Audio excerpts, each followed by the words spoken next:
Shalom Bapak Ibu jemaat terkasih. Puji Tuhan, senang sekali kami menyambut Bapak Ibu dalam doa pagi Gereja Mula-Mula Pantai Indah Kapuk. Biarlah doa pagi ini dapat mengawali hari kita supaya kita dapat berjalan hari ini dengan baik. Sebelumnya mari kita bersatu dalam doa. Bapa yang kami sembah di dalam nama Tuhan Yesus Kristus, kami bersyukur dan berterima kasih kami boleh bangun pada pagi hari ini. Itu semua karena anugerah dan kebaikan-Mu ya Tuhan. Kami boleh mendapatkan kesempatan Bapa untuk memperbaiki diri kami di dalam hari ini. Biarlah Bapa, Roh Kudus-Mu yang selalu memimpin kami Tuhan, agar kami memulai mengawali hari ini sampai pada akhirnya nanti Tuhan, kami boleh berkenan di hadapan-Mu. Tuhan, ini hidup kami serahkan sepenuhnya sepanjang hari ini ke dalam penyertaan-Mu ya Tuhan. Apapun yang terjadi hari ini, biarlah boleh terjadi sesuai seluruh rencana dan kehendak-Mu. Terima kasih Yesus, terima kasih Bapa. Kami mulai ibadah ini, kami mulai doa ini dalam nama Tuhan Yesus. Haleluya, amin. Kita angkat satu pujian dalam Yesus.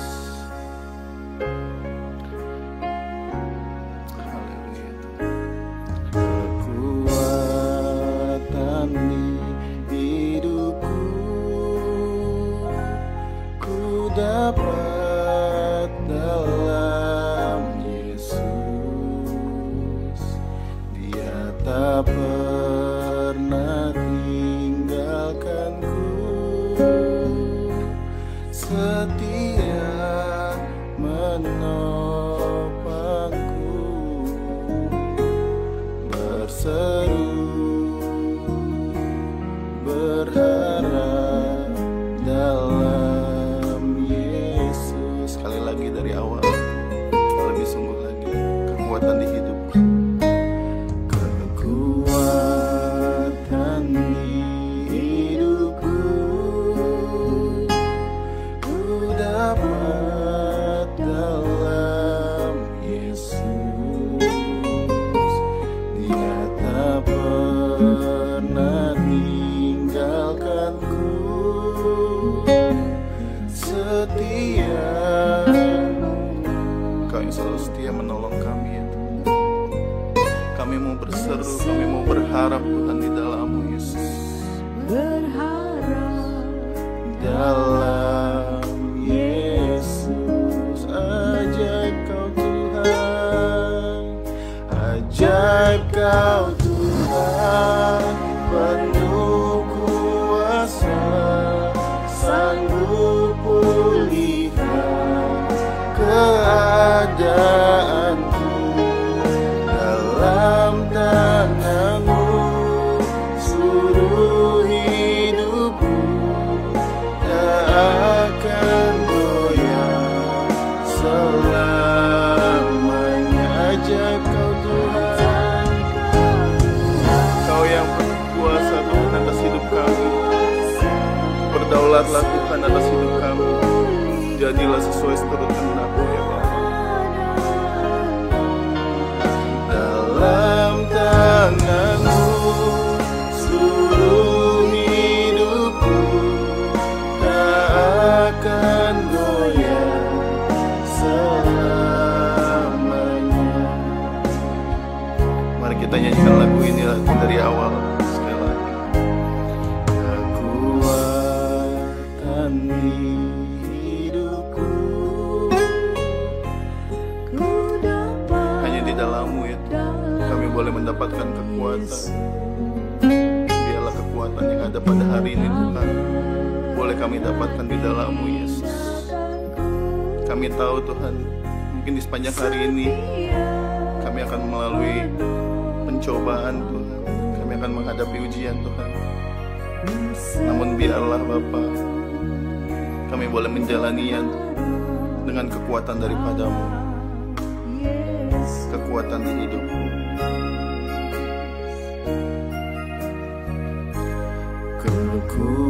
Kekuatan di hidupku, ku dapat dalam Yesus. Dia tak pernah tinggalkanku, setia menolongku, berseru berharap dalam Yesus. Ajaib Kau Tuhan, ajaib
kami menyembah-Mu, Allah yang mulia. Seluruh hidup kami serahkan padamu. Kaulah kekuatan kami, hanya bagi-Mu Tuhan. Kami mau menyembah, Kaulah Allah kami, kekuatan hidup kami, selamanya Kau Tuhan. Kami mau menyembah-Mu. Haleluya. Terima kasih Yesus. Segala hormat bagi-Mu, segala pujian bagi-Mu. Kami serahkan hidup kami hanya padamu Yesus. Pemelihara hidup kami, kami serahkan semua dalam tangan-Mu, Allah yang mulia.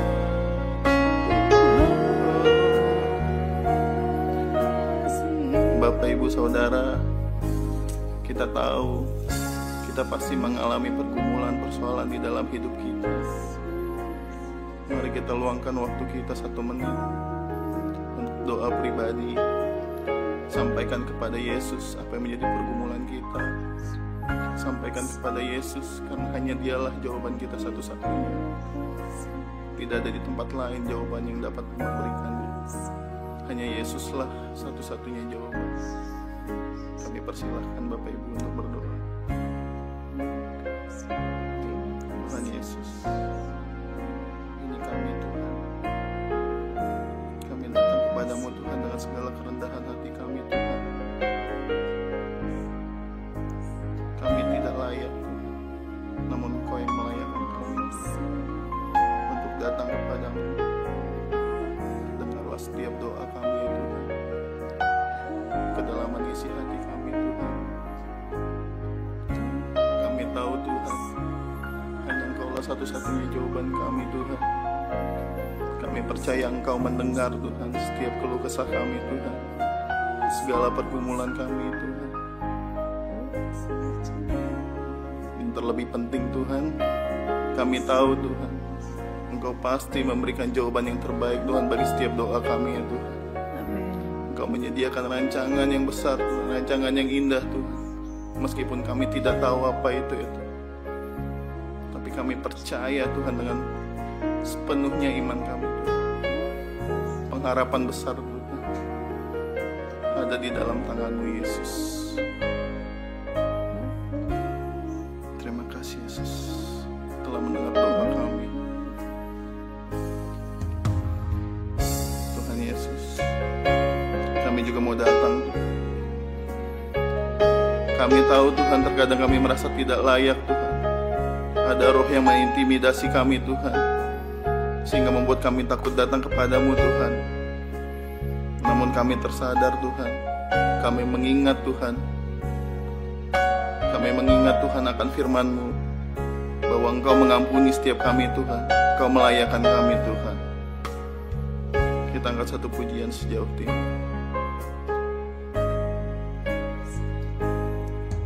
Sejauh timur dari barat, Engkau membuang dosaku.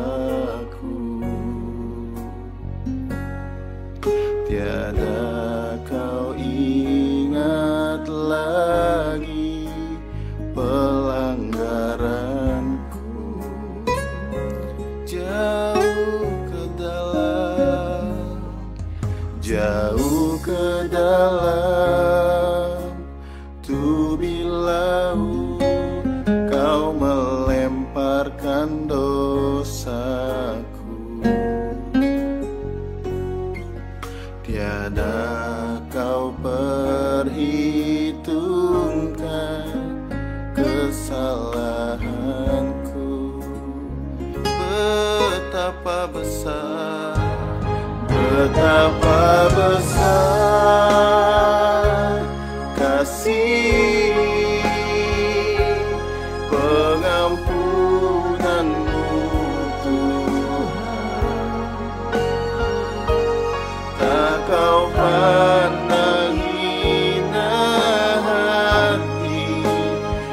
yang hancur.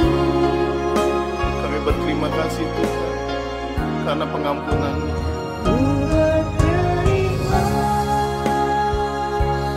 Kasih kepadamu ya Tuhan, pengampunan yang Kau beri, pulihkanku.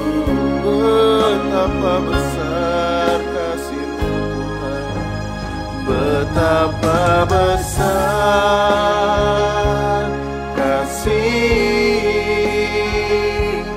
pengampunan-Mu Tuhan. Terima kasih Tuhan, Engkau tidak memandang kami hina Tuhan. Di saat kami merasa tidak layak Tuhan, banyak yang mencaci maki kami Tuhan, yang membuat kami merasa tidak layak Tuhan. Kami terintimidasi, tapi Engkau menyucikan kami Tuhan, menguduskan kami Tuhan. Engkau melayakkan kami Tuhan untuk datang kepadamu. Terima kasih Yesus.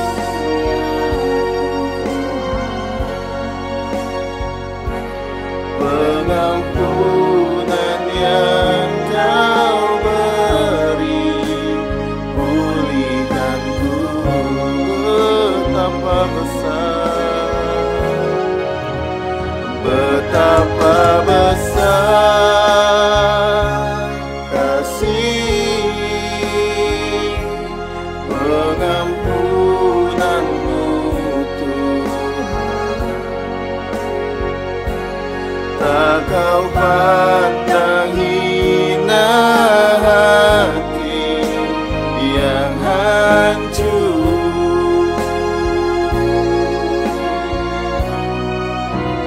Ku berterima kasih kepadamu ya Tuhan, pengampunan yang Kau beri, pulihkanku.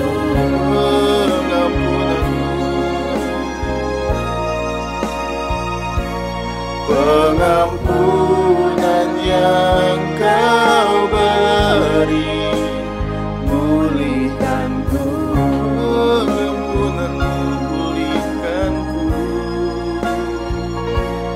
Pengampunan yang Kau beri, pulihkanku. Pengampunan-Mu Tuhan, pengampunan yang Kau beri, pulihkanku.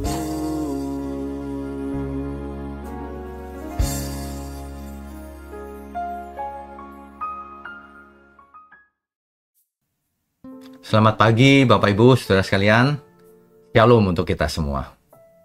Saudara, terkadang kita harus membatasi diri, tidak banyak bicara, lebih banyak mendengar. Untuk itu, mari kita renungkan kebenaran berikut ini. Mari kita tundukkan kepala lebih dahulu. Bapa di surga, terima kasih untuk pagi hari ini. Kami mau belajar lagi. Biarlah Tuhan yang mendidik kami. Roh Kudus yang tinggal dalam diri kami memimpin setiap pembelajaran kami. Terima kasih. Mohon urapi mulut hamba-Mu untuk menyampaikan kebenaran ini. Hanya di dalam nama Tuhan Yesus kami berdoa dan mengucap syukur. Amin. Bapak Ibu Saudara sekalian, saudara, coba dipikirkan baik-baik. Mengapa Tuhan menciptakan telinga ini dua, mulut hanya satu? Supaya kita bicara lebih sedikit dibanding mendengar. Kita harus mendengar 2 kali dibanding bicara. Kenapa, saudara? Sebab banyak orang banyak bicara itu makin banyak salah. Pernahkah kita, coba periksa diri sendiri ya. Pernahkah kita menyesal setelah kita mengatakan sesuatu? Tentu saja pernah kan? Makanya kalau bicara jangan sembarangan bicara. Kadang-kadang manusia itu asal bicara, kemudian baru mikir, barulah hatinya menyesal. Tapi masih mending bisa menyesal. Ada orang yang asal bicara, terus dia nggak berpikir. Sementara orang lain sakit hati, dia pun tidak berpikir. Manusia bebal ini. Manusia itu harus mengevaluasi apa yang sudah dilakukannya. Yang bijaksana adalah sebelum bicara, dipikirkan lebih dahulu. Apakah perkataanku ini akan memberkati banyak orang atau menyakitkan banyak orang? Nah, ini harus dipikirkan lebih dahulu. Ya. Lidah memang tak bertulang, tapi lidah itu bahaya. Dengan lidah yang sama bisa keluar berkat, tapi juga bisa keluar kutuk, saudara. Di zaman sekarang, bukan hanya mulut yang bisa banyak bicara, tetapi juga jari kita melalui media sosial, melalui komentar-komentar di YouTube, melalui komunikasi, melalui status, melalui postingan-postingan kita di sosial media ya. Kadang kita tidak sadar bahwa terlalu banyak bicara lewat mulut dan lewat ketikan itu, lewat tulisan, bisa membawa dosa dan masalah besar. Saudara, firman Tuhan jelas mengingatkan kita. Amsal pasal 10 ayat 19 contohnya. Bila banyak bicara, pasti ada pelanggaran. Tetapi siapa yang menahan bibirnya berakal budi. Orang yang bisa menguasai lidahnya adalah orang yang berakal budi. Orang yang tidak bisa menguasai lidahnya nyerocos terus gitu, nguatik sembarangan, kotor dan sebagainya, mencaci orang lain dan sebagainya. Nah, itu tanda hatinya pun kotor. Ya. Yakobus 1 ayat 19.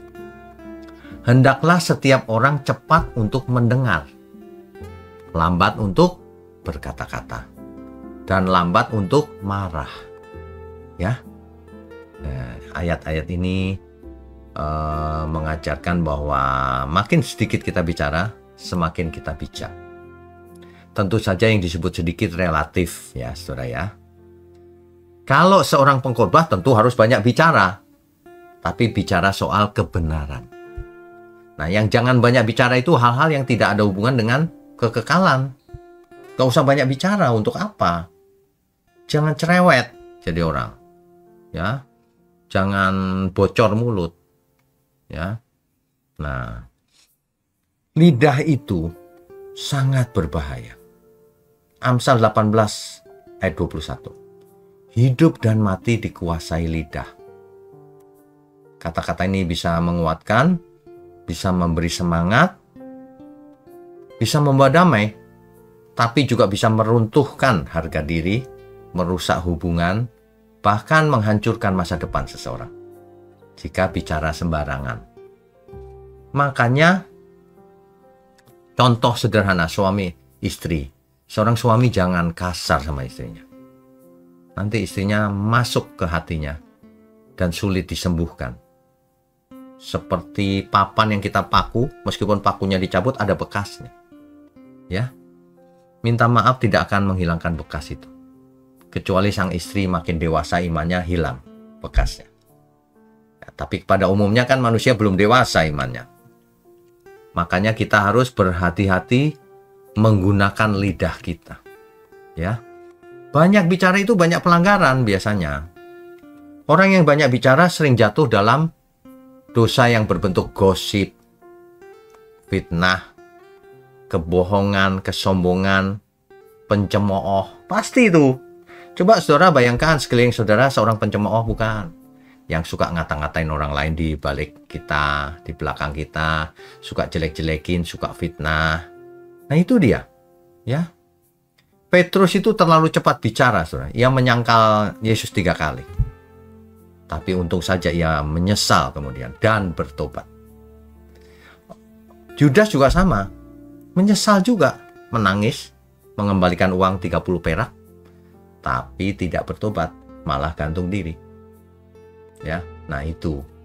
Jadi kalau zaman sekarang saudara di media sosial, banyak orang jatuh karena status atau komentar yang tak terkendali. Akhirnya menimbulkan masalah hukum, konflik keluarga, bahkan kehilangan pekerjaan dan lain-lain. Makanya kita harus belajar menguasai diri kita. Tidak hal yang tidak perlu diucapkan, jangan diucapkan. Dari mulut kita harus keluar berkat saja. Jangan cacian, jangan cemoohan, dan jangan berita-berita yang tidak ada gunanya. Buat apa? Apalagi gosip. Ya, banyak orang sebenarnya belum bertobat, saudara. Kristen rajin ke gereja, cuma ngumpul-ngumpul, seperti arisan itu loh. Ya, jadi coba kita belajar seperti Tuhan Yesus.